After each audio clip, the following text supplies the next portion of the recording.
প্রতিদিন পৃথিবীতে লেনদেন হয় প্রায় $5 ট্রিলিয়ন। হ্যাঁ, তুমি ঠিকই পড়ছ, 5 লক্ষ কোটি ডলার।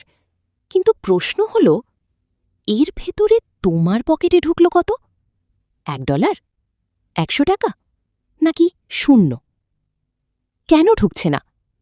কারণ তোমার পকেটে টাকা ঢোকার কোনো রাস্তাই বানানো হয়নি। একটা গাড়ি যদি পিচঢালা রাস্তা না পায়, তাহলে সে দাঁড়িয়ে থাকবে, গতিশূন্য। একজন মানুষ যদি আয় করার পথ তৈরি না করে, তাহলে তার পকেটও থাকবে খালি, স্বপ্নও থাকবে শুধু মাথায়। শুধু কষ্ট করে চললেই হবে না, চালানোর জন্য পথ থাকতে হবে। আর সেই পথ তোমাকেই বানাতে হবে, আজই, এখনই। তাই আগে আয় করার রাস্তা তৈরি করো। স্কিল শেখো, ডিজিটাল মার্কেটিং জানো, বিজনেস শিখো, নিজের একটা প্ল্যাটফর্ম দাঁড় করাও। টাকা তোমার কাছে আসতে চায়, কিন্তু তুমি যদি রাস্তা না দেখাও, সে কোথা দিয়ে আসবে?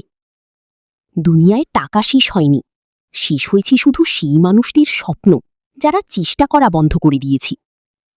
তুমি যদি পকেট ভর্তি চাও, তবে আগে মস্তিষ্কে পরিকল্পনা, হাতে দক্ষতা আর হৃদয়ে বিশ্বাস আনো। পথ তৈরি করো, টাকা আপনাতেই আসবে।